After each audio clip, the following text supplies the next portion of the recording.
But some of our viewers were like, what is the Tawfiq, coming from? That is an interesting history. Interesting history behind that. Okay. But it is actually an error occasioned by the fellow who was filling up the application forms. Because the name actually is Terra. Terra. Yeah, Terra is my name. But I take my names from my grandfather. Oh, brilliant. Who was simply called Ababu Terra. Yeah. Nice. And so was it at such a time, last year, the president had just, nominated you 5 days ago, 5 days prior at a time last year, to be able to head the sports, youth affairs and the arts docket. First of all, were you expecting that nomination? Appointment to cabinet or nomination to cabinet is the prerogative of the appointing authority. And normally after the kind of heated electoral process we had, you want to allow the appointing authority the leverage to assemble his team, which is dependent on a lot of factors. And so I expected to be part of his team because I had been part of his team for a while. I had been part of that whole process of putting together the plan, which was our campaign manifesto. I believed I could offer my contribution in implementing the plan. But at the same time, I also trusted in his sense of selection, determining who he believes would best help to implement that plan where. Before we take a short break, it's now 11 months and 5 days and counting since your appointment as CS. How would you rate your performance on a scale of 1 to 10? That's a good one. What I can say is that I have performed exceptionally well. Exceptionally well, principally because of the state of the docket I found in. I found the whole Ministry of Youth Affairs, the Arts and Sports in an absolute mess. And you said that in the video. I mean, as you'd recall, Kenya was suspended from football. Kenya was on the verge of being banned because of escalating doping. The whole space of youth was really all over the place without any substantive plan. The whole creative industry, and you're talking about music, film, theater, was really not consolidated into anything. So in the last 11 months, we have actually performed a miracle, an absolute miracle. And we'll get to that. You didn't give me a number, 1 to 10. Come on, you rate me. No, I'm asking you. I mean, it's important to self-critic, isn't it? Yes, it is important to self-critic. I would actually give myself a 9 out of 10. And if I gave myself a 9 out of 10, the remaining one is simply because there are a couple of things which I believe by the time we hit exactly 12 months, it will be exactly 1 year on the 27th of this month. And I believe that by 27th of October, the day I took oath of office, it will be a 10 by 10. 10 by 10. Yes. Absolutely. I believe so. Absolutely. And let's take a break. But do you agree with the rating that the CS has given himself? I can see your questions are already coming at TV47 News at George Maringa _ You can tweet him directly at Ababu Namwamba. We look forward to, fielding your questions to him and that candid conversation on his tenure so far. You're watching The Daily Report. Time now for a short break. We'll be back in a few minutes.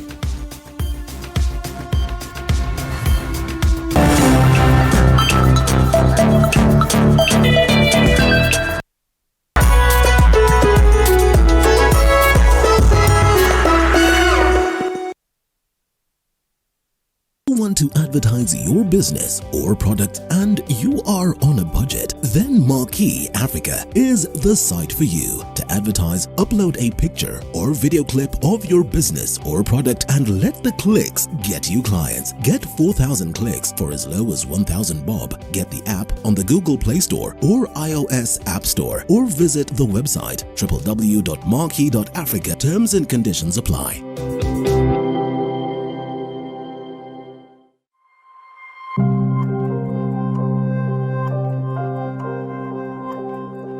Every day, Kenyans face countless hurdles. families struggling to put food on the table, children fighting malnutrition, and communities in need of quality healthcare. In a world where a small gesture can have an enormous impact, TV and Radio 47 invite you to be part of something incredible. Introducing Tenda Wema. With just 1 shilling and 50 cents daily, taken from your airtime or data, you can be the light of change. Dial star 354 star 47 hash and witness your compassion in action. Every shilling you contribute directly empowers education, healthcare, and community progress. Your 1 shilling and 50 cents might seem like a drop in the ocean, but imagine the ripples it creates. Better access to education, improved healthcare, and a safer environment for all.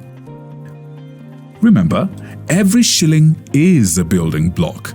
Every contribution a step towards progress. Let's ignite Mimini CC into a legacy of change. Let's sculpt a better tomorrow for Kenya. Dial star 354 star 47 hash to subscribe today. Tenda Wema with TV and Radio 47. Radio 47 Kibaki Convention Center, the premier events venue. Our state-of-the-art facilities are designed to meet all your needs, from large-scale conferences to intimate meetings and everything in between. Located in the heart of Thika, the Mwai Kibaki Convention Center offers stunning views of the city skyline and is easily accessible from all major transportation hubs. Our facility features ample parking, free Wi-Fi, advanced audiovisual equipment, and our technical team is always on hand to ensure your event runs smoothly and seamlessly. Don't take our word for it. Make your next event unforgettable at the Mwai Kibaki Convention Center. Contact us today for bookings and reservations. Email multimedia@mku.ac.ke or call us on 0708 212204 or 0727 441733 or 0721 438 629 to learn more about our services and book your event.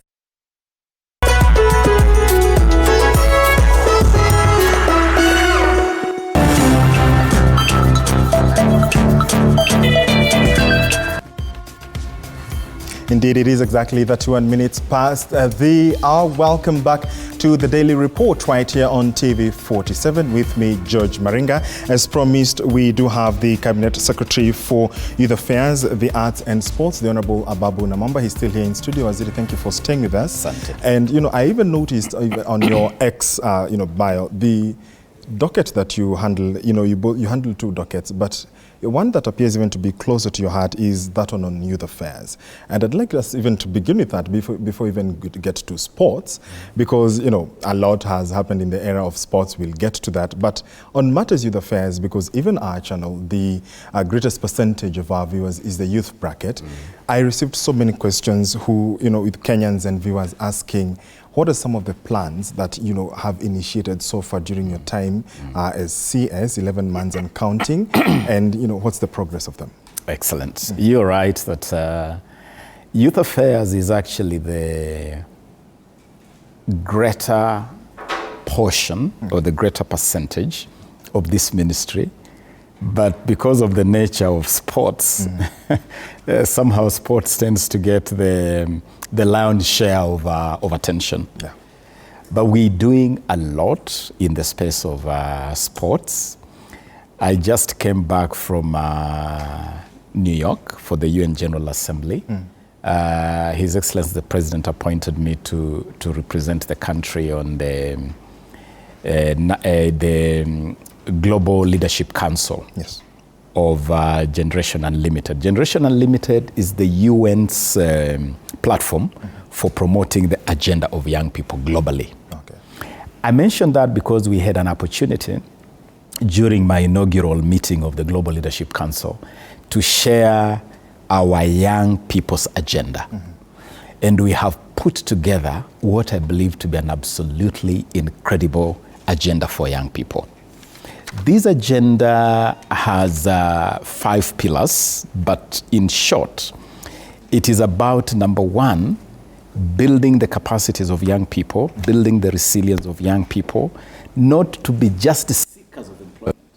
Unemployment is good. Yeah. It is good to train and get into employment, but we are focusing on building young people for job creation.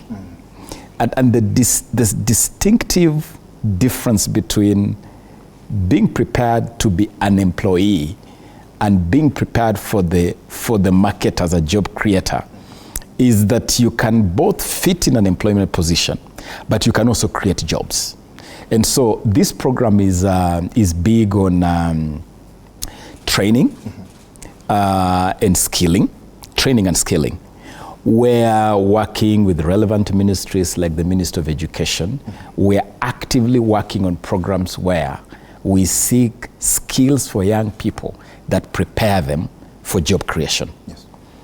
Number two, we are deliberately creating platforms to exploit the innovation of young people. One of the most incredible qualities of young Kenyans is innovation.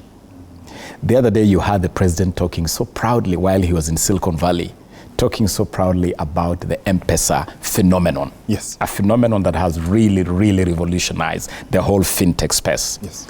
And so we have invested heavily in allowing our young people to be innovators, to be creators, to bring ideas that can expand the economy and improve their space. And in that regard, right now, George, we are running Kenya's first ever Presidential Innovation Challenge. And I want to tell young people out there, wherever you are, you can log into the website of the Kenya National Innovation Agency, one of the agencies under this ministry, under this State Department of Youth Affairs, and you can easily find a portal where you can share with us your best ideas, your best thoughts in every sphere of national development. Yeah. You could give us an innovation in fisheries, in agriculture, in fintech, in any field. And already some incredible ideas have been coming through. Yeah. Let me give you an example. During the last Youth Week, Yes. the International Youth Day, we organized a forum for young people to come forth and demonstrate what they're doing.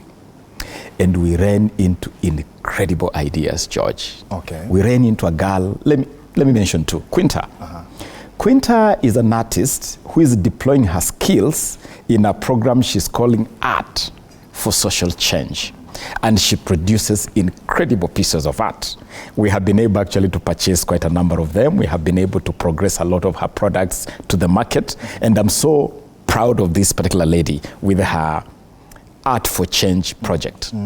We then ran into a young man who has invented a electronic substitution board. Okay. You know, when you go into many football games in Kenya, you see they use plastic cardboards. Yes. Some even use manila paper to substitute players.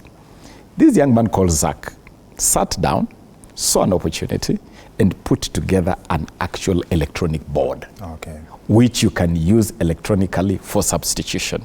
I'm so happy that through the Talanta Hela program, we have adopted that innovation. Those are the boards that are now going to be used in all our Talanta Hela programs.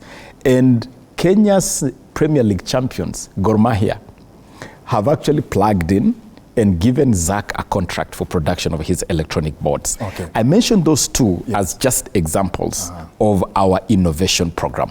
Because Waziri, during the pandemic, we did see, for instance, the beds that the innovative beds that were constructed in Kenyatta University. But later on, it appears that such projects, we still, as a country, do not seem to be embracing our own local products. How then do you mitigate the narrative? Even government has been accused of looking outside instead of even focusing inwards to be able to look at some of these innovations and to embrace them, so that then we the Buy Kenya, Build Kenya, and such innovations and such ideas are able to progress, especially coming from the young people. George, you're right. And that's why I said right at the beginning, is that we inherited a ministry that had really not been given their wherewithal, the platform to service the interests of young people. And that is why the difference is that the administration of William Ruto, when you look at the plan, our manifesto, when you look at the bottom-up economic empowerment agenda, our policy frame, you see a deliberate, intentional, structured process of establishing a value chain. So it's not just about having an isolated case for the media, for the photo op. Yeah. So you go, you find Zach with his electronic substitution board, yes. You pose for a photo with him for the media, and that is it. And that is it. We are establishing a value chain. Okay. The beds, for instance, if you have these young people who are producing beds for our hospitals, yes, you should be able to connect that to UHC as a government program, Universal Health Program. And UHC is about expanding the base of providing healthcare. UHC is about expanding services at the grassroots level so that ZAC becomes part of the whole UHC value chain and he finds a plug-in point. One of the ways in which we are answering that very genuine concern you've raised of foreign products is that the president has announced a ban on importation of foreign furniture.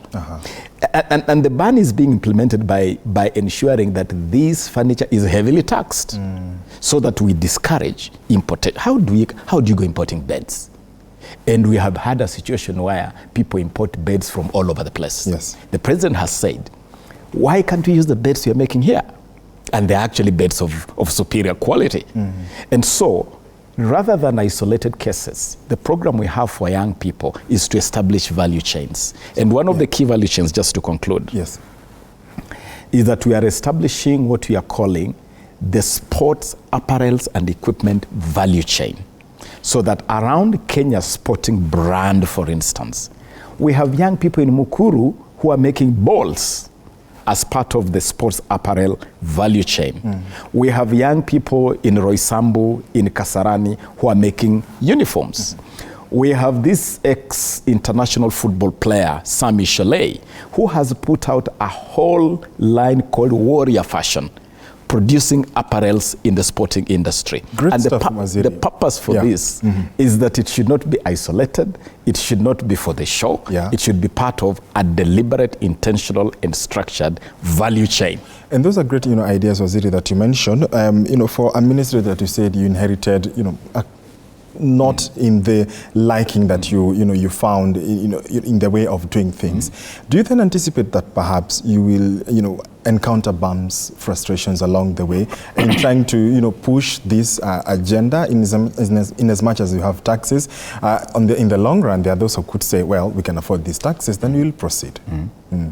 Challenges are galore. Challenges are myriad. In fact, the only constant in this game of public service is challenges.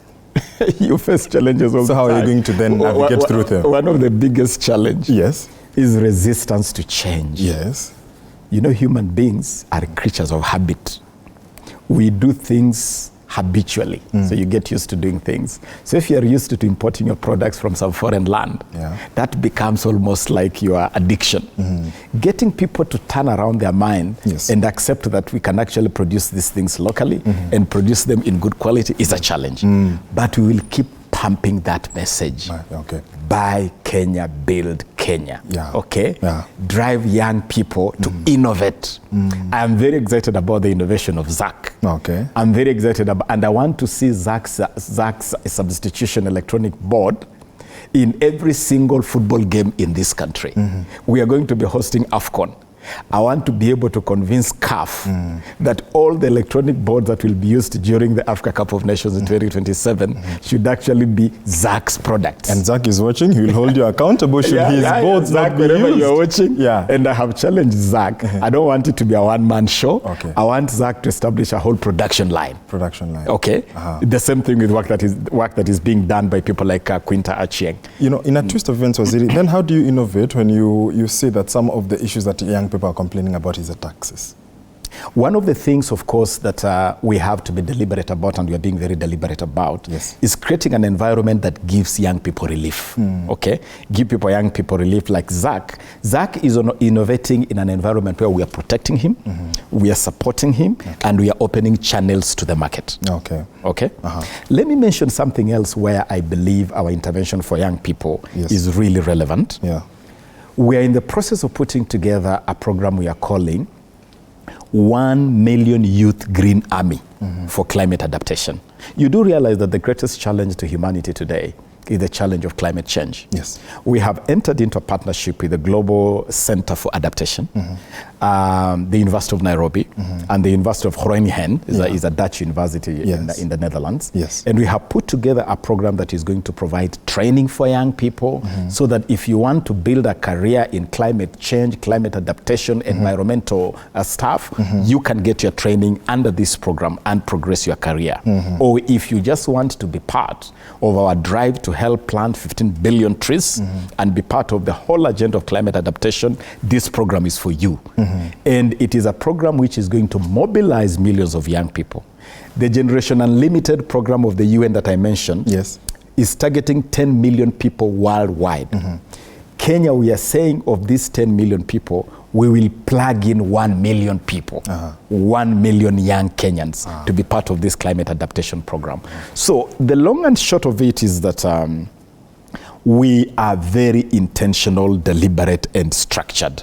We have put together an agenda, the young people's agenda, that a lot of young people can plug in from different points of the compass. They can look at it from 7D, whether it's from the approach of innovation, skilling, climate adaptation, whichever angle you look at it, every young Kenyan can easily plug into our young people's agenda.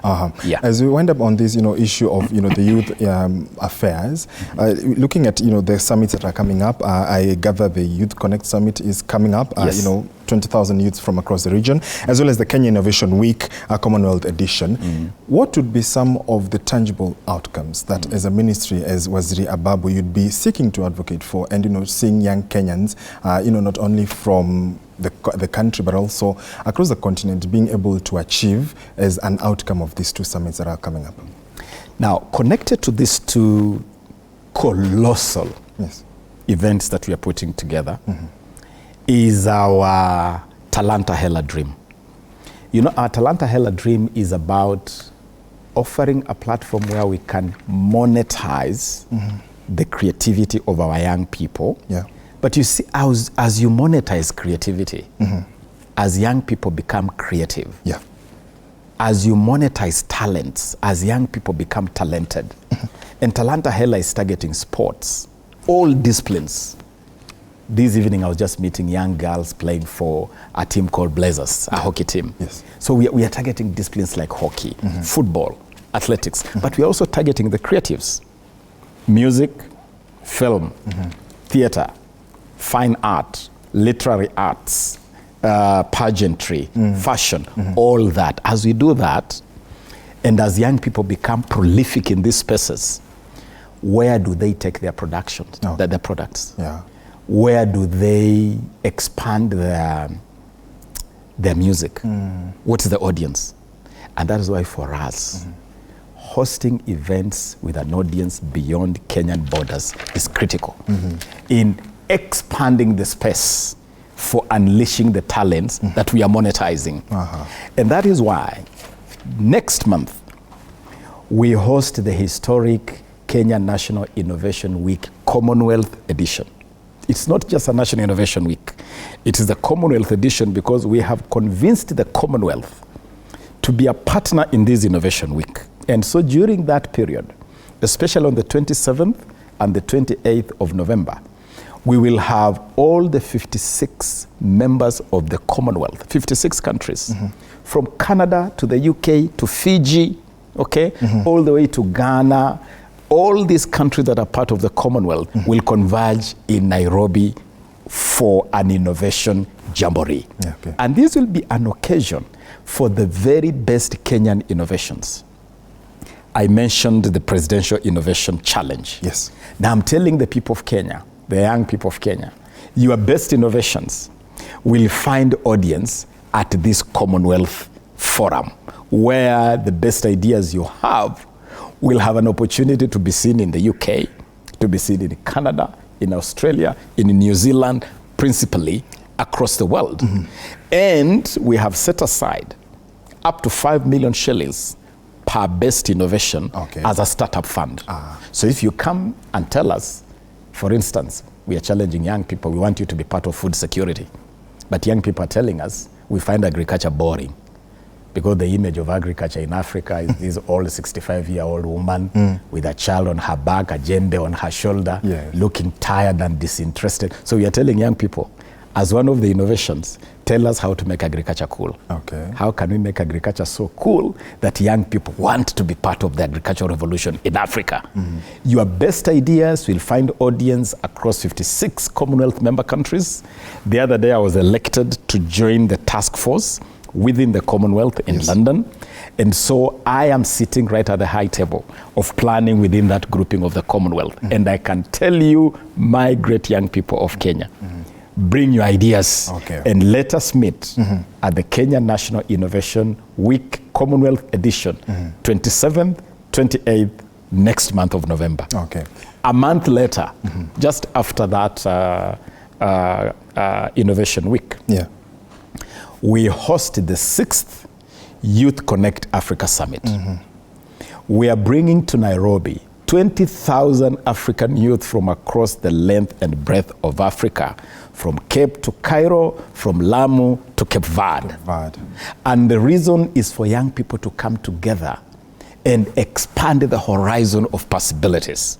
The theme we have given this event is Youth Innovating a Borderless African Renaissance. The idea is to tell the young people of Africa, you are the trigger for an African Renaissance. But we want you to trigger an African Renaissance unrestricted by borders. Is that something that perhaps even that will go all the way to the Continental Free Trade Area? Is it something that even heads of state will implement? The African Continental Free Trade Area is at the heart of this conversation. Because the African Continental Free Trade Area is about opening up Africa, unleashing the trade and economic potential of Africa. And basically we are saying, you know, when you are restricted to your little country, in your within the borders of your country, the opportunities are limited. But when we unleash 1.4 billion African people, all the 53 countries across the continent, and you have this mass of young people, Africa's population is 70-75% youth. You unleash these people, and as President William Ruto has told Africa, Kenya is the leader in visa-free travel across Africa. So we want these young people to come here, and it will also be an occasion for them to showcase their innovation, showcase their music, showcase their creativity in film and theater, and fashion, and cuisine. George, Kenya has never seen anything like this. And among the things that Kenya is yet to see again after 66 years is what you mentioned earlier, AFCON. Yes, and you know, it's a question that you know, of course, our viewers and you know, our audiences wanted to find out more about. What would be the modalities of, you know, so far in the planning stages? First of all, George, to sit here and imagine that 11 months ago when I came to office, I found Kenya suspended from all football activities. FIFA suspension, local football in the freezer, Harambee Stars nowhere, our women football team, the Starlets, who just made us proud last week, were on the verge of qualifying for WAFCON. They could even have qualified for the World Cup in Australia for the Women World Cup. All that was frozen. Even referees, there are a number of Kenyan referees who had been selected to go to the Qatar World Cup. They lost those opportunities. Now to sit here, less than a year down the line, and be discussing Kenya hosting the Africa Cup of Nations, is just something we just have to say, hurrah Kenya. I mean, we have really done incredibly well. I am excited for Kenya. I'm excited for East Africa. And I can tell the people of Kenya, embrace this AFCON moment. And let us use it to improve infrastructure, to improve our football, to improve the East African integration agenda. And I can tell you that we have already hit the superhighway in terms of planning. Today I chaired a high-level planning meeting to start the process. I'll also be briefing cabinet tomorrow, during our cabinet session tomorrow. And so we are on track. We are not leaving anything to chance. Priority right now we are giving to our infrastructure improvement program because we need to have all our stadia ready. We are renovating Kasarani, Nyayo, and Kipkeino Stadium in Eldoret, as well as Buhungu Stadium in Kakamega, and building a spanking new stadium, which is going to be the centerpiece of our hosting of our co-hosting of AFCON. That new stadium, where will it be located? Jamhuri grounds along Gong Road. Okay. You just in close proximity to Jamhuri Showground. Yes. Shall we be ready by then? Because you remember we in 1998, what happened? You remember, Waziri? Yes. The meat was snatched from our mouth. Absolutely. Shall we be ready by then? We should be. I am pretty confident that in 96, the 96 case you mentioned. Yes. Where we unfortunately lost the hosting rights to South Africa. And South Africa hosted an incredible tournament and went on to win it. Yes. An incredible team of Dr. Humalo and all the really, really great team. But the reason why we lost that hosting chance had a lot to do with the politics of the day. And then, of course, in 2018, we lost Chan. Again, it had a lot to do with lethargic preparations. Yeah. But for this one is going nowhere. AFCON 2027. Yeah. George, this one is not going anywhere. We are going to be ready. The president himself is the champion of this tournament. Cabinet is fully supportive. Parliament is fully supportive. In Cairo, waiting for the good news, I was accompanied by the chairman of the Parliamentary Committee on Sports, Honorable Dan Wanyama. So I know that Parliament is also fully supportive. I want to ask the people of Kenya, the general public, football lovers, the media, let us embrace this moment. It's an incredible moment for our country. And I'm assuring the people of Kenya, we will do everything humanly possible for Kenya to be ready, alongside Kenya, Uganda and Tanzania to host a very, very successful AFCON 2027. Did you see the statement by the governor of Kisumu and the concerns? What do you have to say about that? Yes. I have read the statement by my very, very good friend, Governor Peter Nyang' Nyong'o, my very good brother and friend, Governor Fernandez Baraza. I have read their statement, and my first reaction was, wow, we have something for people to fight over, which is a great thing, which means it is a good thing. We have something worth fighting over. 11 months ago, we were under suspension. We were not even talking about football. 11 months down the line, we are fighting over who should be hosting AFCON. Isn't that miraculous? Yes. Isn't that a great thing? Absolutely. So it is a good discussion, but it's also telling me that there is good momentum building up around AFCON, and that every part of this country wants to be part of the AFCON moment. I'm calling it the big AFCON moment. And so I want to tell my brother, Governor Peter Nyang' Nyong'o, my brother, Governor Fernandez Baraza, that I have looked at your statement. You can be sure that this is a listening government. This is a government that will definitely look at the issues you are raising. Maybe I would have used different language if I was the one drafting that statement. Maybe I could have said the same thing perhaps in a different language, but the message is home. And I can only encourage Kenyans, let us continue to engage in this debate. Let us continue to engage in this conversation. And at the end of the day, we must rally together to give this country and East Africa an incredible Africa Cup of Nations. As the CS, in charge of this docket, do you anticipate that perhaps, will Kenya be getting to host the opening match and the closing one?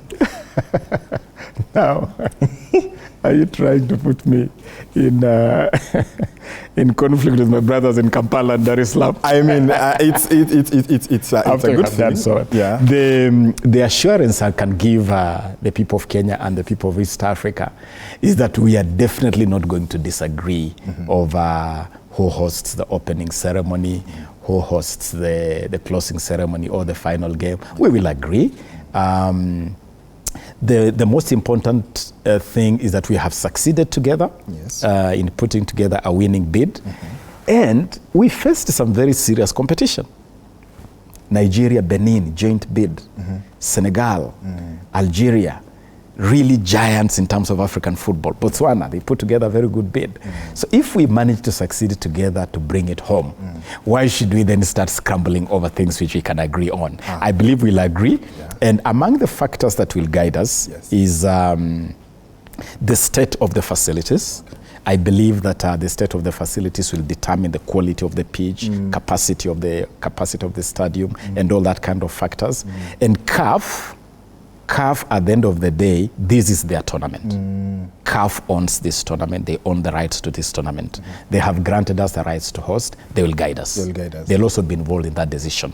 I believe we should be able to agree without too much ado. Absolutely. Indeed, you're watching the Daily Report right here on TV 47 with my guest, Honorable Ababu Namwamba, the Cabinet Secretary for Youth Affairs, the Arts and Sports. A lot to discuss. We want to take a short commercial break. When we come back, we delve deeper into the matters, especially of the sports and the arts. We did speak about the youth affairs. I can see your questions are still coming in. Keep your feedback coming in. We will continue that conversation after this short commercial break.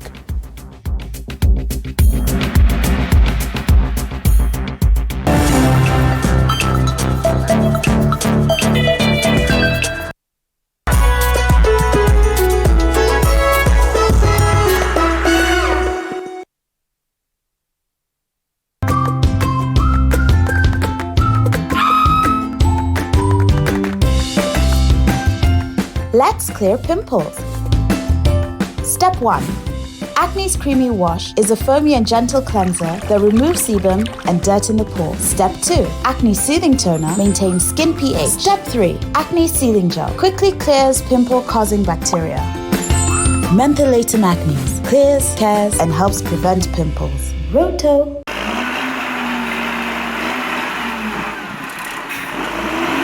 One step into a home and all you probably think about is the furniture and colors. But do you ever stop to think about the type of materials used to build it? The roof, the floors, worktops, moldings, or the plumbing? Here on The Realtor, we'll take you to different locations, different houses, and speak with different experts so you can understand what it takes to build the perfect home to help you on your journey of acquiring your next home. Tuesdays, 6:30 p.m.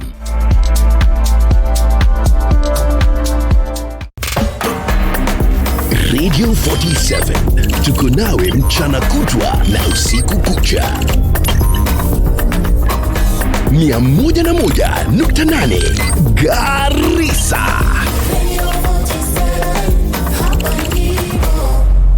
Tunavuma na bado.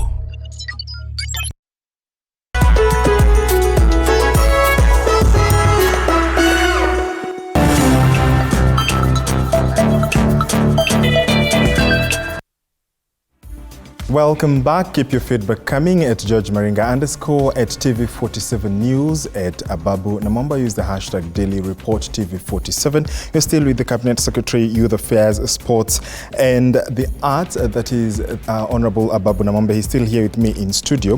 Waziri, earlier on you were speaking about, at the heart of it all is infrastructure development. Yes. To ensure that we get up to the standards. And so far, there have been concerns, or rather some questions I saw about the, Benjamin Mkapa Stadium, which is already up to standard so far.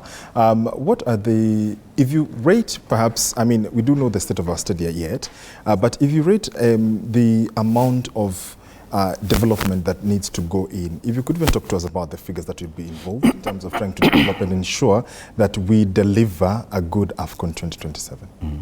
George, let me first of all admit that we have not done justice to the sports sector.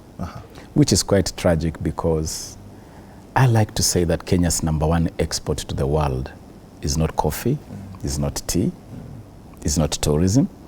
Our premium export to the world is our sporting brand, our sportsmen and women.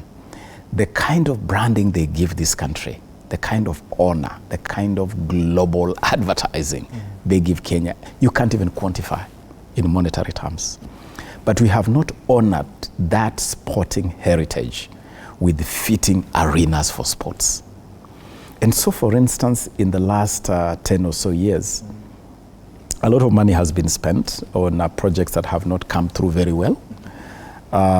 You look at Nyayo, for instance, you've been hearing, oh, Nyayo is being renovated, Kasarani is being renovated, but you can't really point to anything substantive. Precisely. And so let us not lie to each other. We must admit that in the past, there hasn't been any substantive achievement in upgrading our sporting facilities. But as the Swahili say, yaliyopita si ndwele, sasa tugange yaliyopo na yajayo. We have the responsibility today, and we have grabbed that responsibility by the scruff of the neck, and we are saying this is the moment to correct the wrongs of the past. Okay. We have come up with a very robust infrastructure master plan. We actually call it the Sports and Arts Infrastructure Master Plan. This master plan lays bare our short-term, medium-term, and long-term infrastructure improvement agenda. You look at that master plan, George, you'll see 3 targets. Target number 1 is to sort the international level facilities. And the reason why we are starting with international level facilities is that until recently, CAF, the Confederation of African Football, and FIFA had banned all arenas in Kenya from hosting any international football. You will recall there was a big debate just before Kakamega Homeboys played Al Hilal of Libya in the Africa Confederation Cup first round qualifier. There was talk of that team going to play in Tanzania or Uganda, for lack of a CAF or FIFA approved pitch or stadium here in Kenya. And we had to go the extra mile to make some emergency improvements to Nyayo Stadium to get CAF to approve it. And that is how we got Kakamega Homeboys to play their game against Al Hilal at Nyayo, and even our Harambee Starlets to play that incredible game against Cameroon at the same venue. And so under target 1 of our master plan, we want to sort the international arena. And that is why we have redesigned Nyayo and Kasarani and Kipchoge Keino for what will amount to a total overhaul. Total overhaul. By the time we are done with those 3 facilities, you'll not be able to recognize them from what they are today. And we did see the pictures of the renovations that are due. Yes. And I have, as you answered that, I have a question that has come in from one LS Muraga. He says, why was Kinoru not considered for AFCON and the initial Kinoru Stadium, and the initial objective of renovation and funding for the stadium upgrading was to host AFCON? What's the future plans, or when will it be handled? For Kinoru. For Kinoru Stadium in Meru County. Yes, and I was coming to that. I said the first level was to deal with these international facilities. Then our second target in the master plan is our regional stadia. And so stadia like Kinoru in Meru, Moi Embu, Kericho Green, Jomo Kenyatta Grounds in Mamboleo in Kisumu, Buhungu Stadium in Kakamega, Busia Stadium, Water Stadium in Makweni, Raila Odinga Stadium in Homa Bay. All those are facilities, including Kisii Stadium. I was talking to Governor Simbarat yesterday while watching the Shabana FC game. That is level 2, or our second target. And then the last target is grassroots facilities, where we also want to improve grounds at the very bottom of the pyramid, because we also have a very robust plan to start rolling out academies. We are starting an academy in Gisambai Primary School, for instance, to honor Joe Kadenge. That's where Joe Kadenge went to school. Yes. And we are calling it the Joe Kadenge Memorial Academy. Okay. We are doing the Koitale Samoei Academy in Nandi County. We have identified several places to do academies. And so as we roll out this master plan, Kenyans will see a very deliberate intervention in upgrading our international stadia, our regional stadia, our community stadia, and part of that process is to finish the stalled stadia. Wote in Makueni, for instance, is stalled. Marsabit Stadium in Marsabit is stalled. Yeah, and there was actually a question on the Northern Kenyan. Yes, Marsabit Stadium, we are targeting it for completion. Karatu here in Kiambu is also stalled. We have a number of them which are stalled, which we are making a deliberate effort to sort out. At the end of the day, we have targeted that by the end of 2027, or at the conclusion of the first 5 years of this administration, we will have fixed a problem that has been with us for like 60 years. We are turning 60 at the end of this year. The only time when Kenya made any significant investment in sporting infrastructure was under Daniel Toroitich Arap Moi, our second president, when he built Nyayo Stadium in 1983. It is now 40 years old. And Kasarani Stadium in 1987 for the 1987 All Africa Games. Since that time, we have really not done anything significant. And this administration of William Ruto will be the next administration to change that narrative and give Kenya the kind of sporting and arts facilities this country deserves. Yes. Waziri, still on matters of soccer, before you even move to other, aspects of sports, because sports is really wide.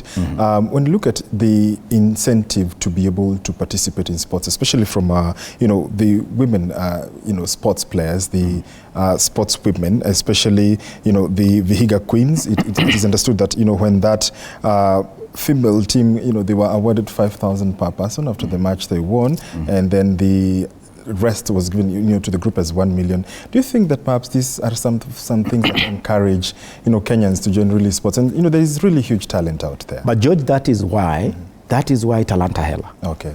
That is why our big agenda around monetization of talent. You may want to know, for instance, for the first time ever, each of those teams you're mentioning that won trophies in the last season. Yes. We rewarded them very handsomely under our new Talanta Hela-driven reward scheme. We gave Vihiga Queens 5 million shillings after they won the league. We gave Ulinzi Starlets 5 million shillings after they won the cup, the Mozambique Cup. We gave Gor Mahia football team 5 million shillings for winning the league, and added them another 5 million shillings to sort out some challenges they were having with FIFA.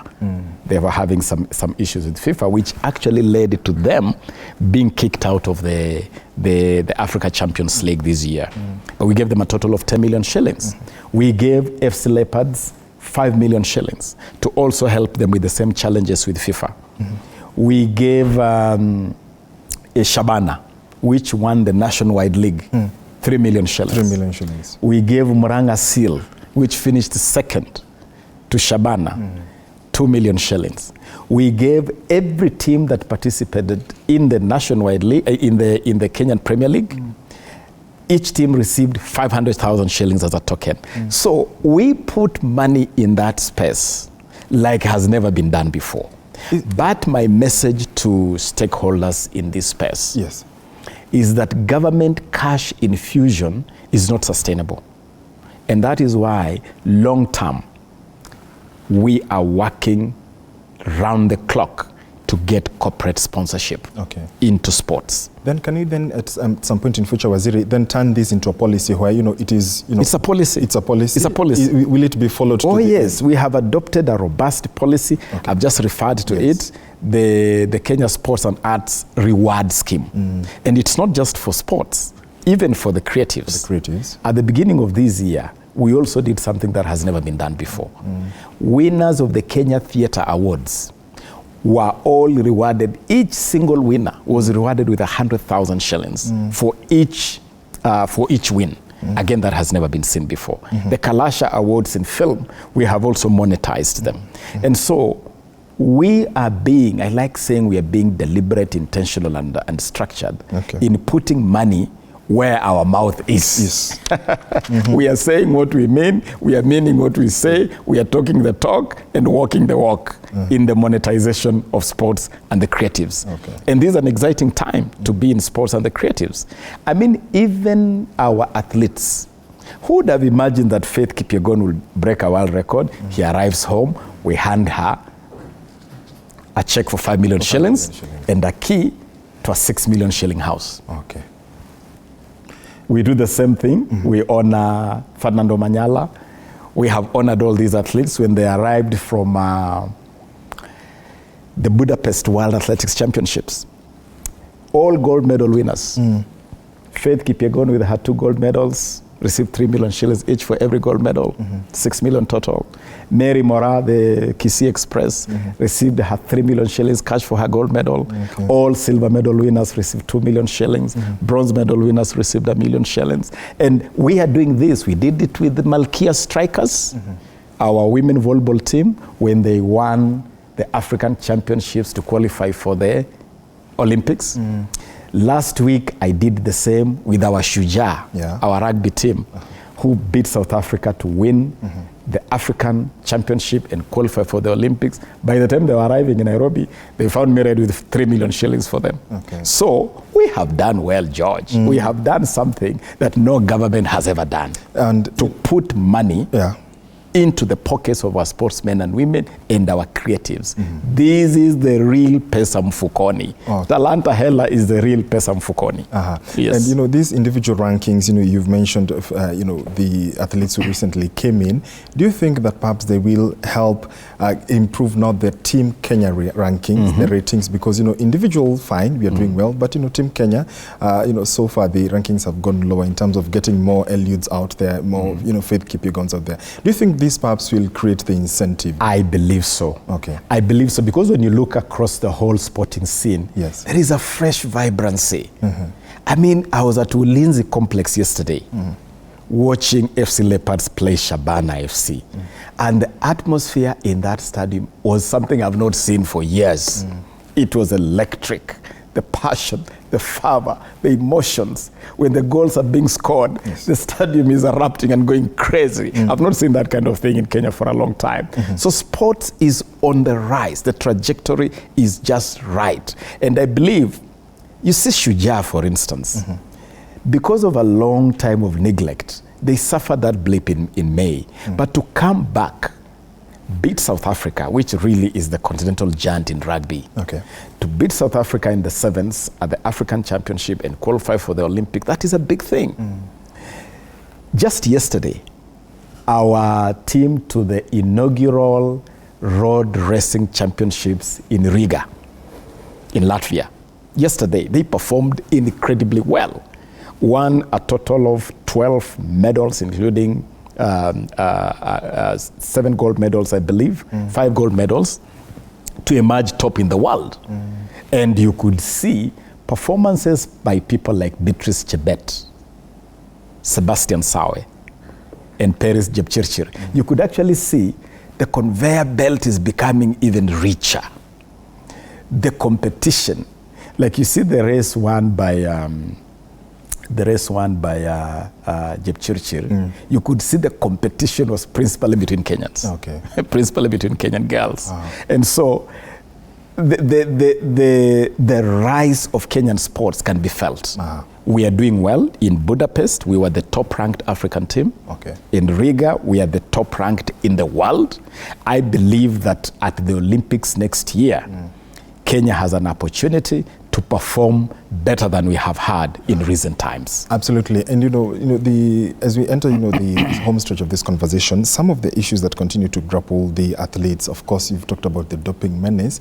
How are you then dealing, because a good number of the reasons given behind the Waziri is that some do not understand, they're ignorant of, they are not aware while they're being involved in this doping. Are you dealing with the ignorance part of it? George, I mentioned at the beginning that when I came to this ministry about 11 months ago, one of the crises I inherited was doping. In fact, in my first month, I received notice that at the next council meeting of World Athletics, Kenya was actually going to be banned. And we had to take some incredibly drastic measures to save the situation. Because can you imagine if Kenya was banned from athletics? I mean, this is the one thing that really, really markets Kenya to the world. Absolutely. And it is also a big economy. Athletics in this country is a big economy. There is a whole economy around athletics. Being banned means losing that whole economic ecosystem. And I'm glad that we put a very robust plan. We moved with haste. We put together a very robust plan. We placed it before World Athletics, the World Anti-Doping Agency, and the Athletics Integrity Unit.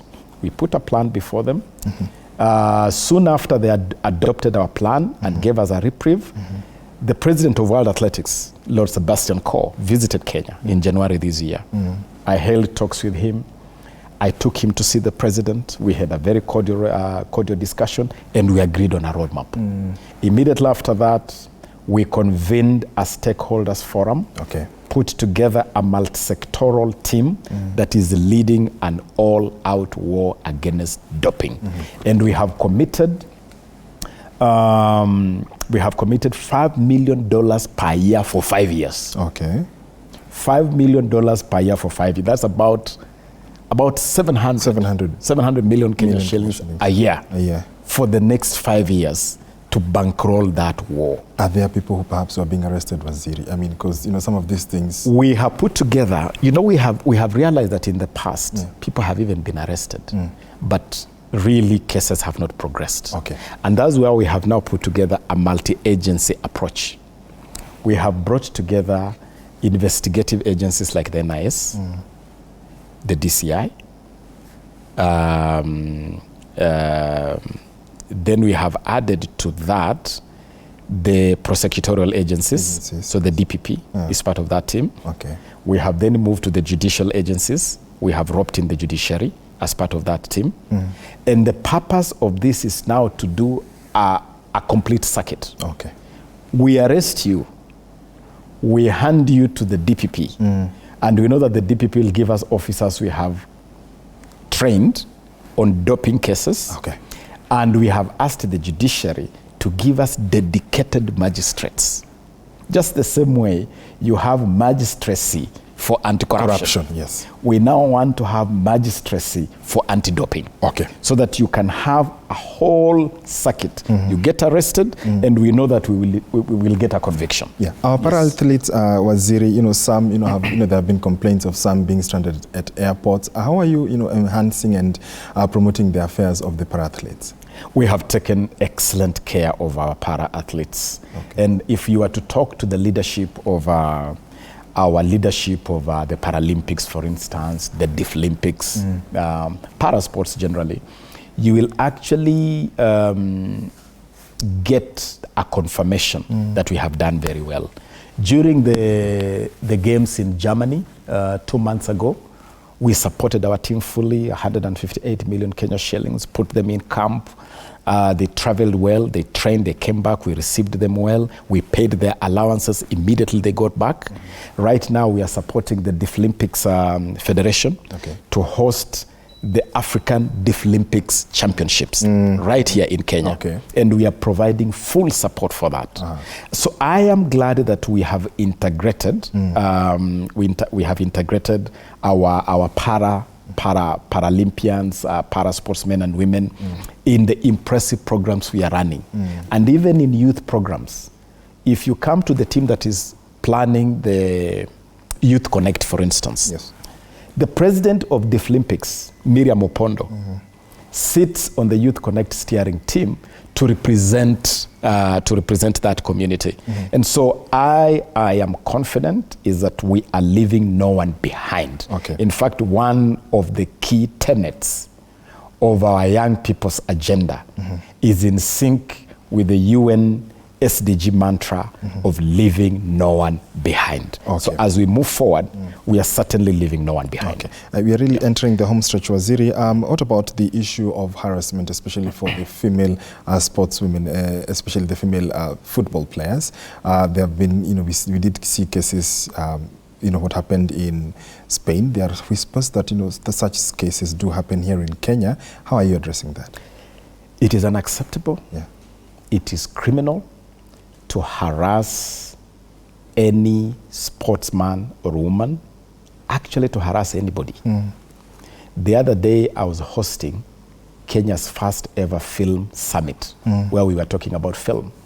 And I was horrified to hear testimonies that even on film shooting sets, actors, actresses also undergo this kind of harassment. And one of the ways in which we want to deal with this matter decisively is, number one, we have tasked the bodies responsible. We have tasked Athletics Kenya, we have tasked the National Olympics Committee of Kenya, NOC, that they must give us a blueprint for firm action, because these are things happening within their spaces. They must give us a blueprint for action against all cases of harassment or improper conduct. We have also given the newly established Association for Filmmakers in the film industry the same responsibility. Okay. And we are starting the process of revising the Sports Act.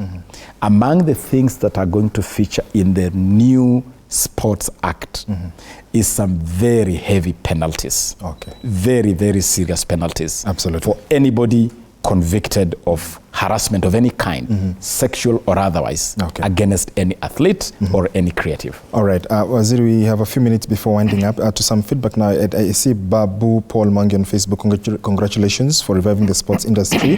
What's your plan for the young federations? And that coins with the federations in the country which have to rely on well wishes. How are you addressing funding, especially for the young federations and the federations in general? Our funding framework is open to all federations. Okay. I am very supportive of young federations. For instance, we have a new federation for esports. And esports is a very fast-growing very fast-growing area. I was very happy that a young 28-year-old was elected the president of the Esports Federation. Okay. We are telling them, please come, let's talk. We will be very happy to support you. And as I've said, our mantra is simple, George. Leaving no one behind. Absolutely. We will not leave you behind, young or old, established or newly started. We are here for you, to support you. Okay, then finally, the sports fund and the new music levy. Yes. The control of the 6 billion new music levy. Yes. What are some of the measures you're taking to just ensure that protect this, that it goes to the intended purpose? Now, with regard to the sports fund, yes, it is a fund which was established principally, and we started the idea of this fund, by the way, 11 years ago when I was first Minister for Sports in the Kibaki administration. As I put together the Sports Act, I put together the Sports Act at that time. We envisaged the dream of having a fund to support this area of sports and the creatives. Yes. But then down the line, the fund was overrun by other demands. And so this fund has supported healthcare, it has supported education, it has supported a lot of other things.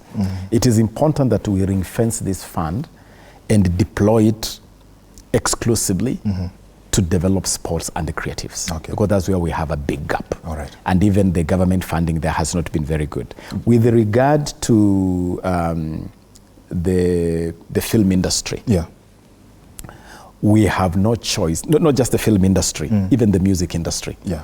We have no choice but to protect IP, intellectual property, and sort this big headache. Okay.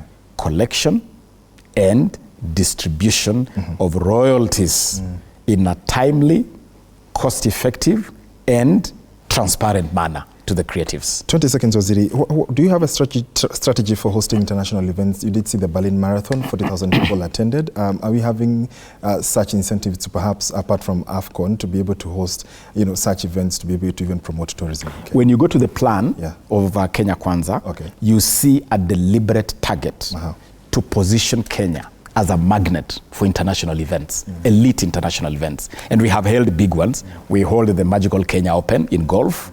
We hold the Kipkeino Classic in athletics. Now we are on to the African Cup of Nations. Yes. That is helping us to put together a package that we are even profiling under the banner of Sport Safari. Sport Safari is our blueprint on how not just to do sports, but also use sports as a platform to market Kenya, grow our tourism numbers, and contribute significantly to expansion of our economy, create jobs, and make Kenya a great nation. Finally, what shall we be seeing apart from AFCON? What's the other great big thing perhaps you have in your mind, in your pipeline, to be able to, bring Kenya out to the map, apart from, the strategies that you've talked about? What's the other one great thing perhaps, or even two, you intend to see even before 2027 and beyond? One of the things that I want Kenyans really to look forward to is a revamped creatives industry. We are putting together what we are calling the Creatives Bill. The Creatives Bill is now to consolidate our agenda of monetizing the creative industry. So if you're a musician, you are an actor, you are in the film industry, or you are in theater, you are in fashion, you are in pageantry, you are in the literary arts, you are in fine art, I am telling you that the next big thing is deploying the full potential of the creative industry through the Creatives Bill. I'm very excited about it. The other thing really is establishing an ecosystem where our young people can bring their best creativity to the fore. And for me, these young people's agenda, which I mentioned at the beginning, is really a game changer. I look forward to rolling it out and just making sure that every young people in this country is proud to be Kenyan. You said South Africa hosted the tournament back then, and they ended up winning. Will Harambee Stars end up winning the AFCON 2027? Do you think so? Are you working towards that? I have tasked those responsible, the Kenya Football Federation, the Harambee Stars technical bench. I've told them we don't want to be just participants. We don't just want to add up the numbers. We want to compete in AFCON. And so, Harambee Stars, Taifa Stars, Uganda Cranes, wake up boys, this is your moment to show what you are made of. And as government, we are going to give you all the support you need. The scouting for talent, we will support. I am even assisting in looking all over the country, all over the world. I'm looking at the Premier League, the Nationwide League. I'm looking at foreign leagues. Any Kenyan player who has the ability to be part of this process, we will bring you on board. I have told them, even the young ones, we have taken Aldrin Kibet, Amos Wanjala, and Alvin Kasavuli to Nastic Academy in Spain. We have taken Louis Ngavi to Montverde Academy in Orlando. I actually visited Ngavi last week at his academy in Orlando. And I'm telling the Harambee Stars technical bench, look even at these youngsters.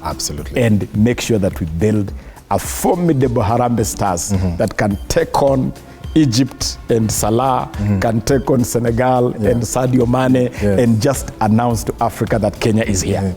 Absolutely, Waziri. What a great point to wind this conversation right here on the Daily Report. I've been speaking to Waziri Honorable Ababu Namwamba, the Cabinet Secretary for Youth Affairs, the Arts and Sports, talking around his achievements so far, and he's also spoken about the government's plan, or rather what they intend to do, even at the backdrop of Kenya, Uganda and Tanzania hosting the AFCON 2027. We shall be calling you perhaps later on, Waziri. You've said you give yourself a 9 out of 10. By the end of the month, we shall be calling to see on 27. On 27. So we can celebrate 10 out of 10. 10 out of 10. You will be the first. You'll be great, intentional on seeing what you have achieved so far. My name is George Maringa. We thank you so much for your tremendous feedback. As always, stay safe and be kind to one another. I'll see you tomorrow.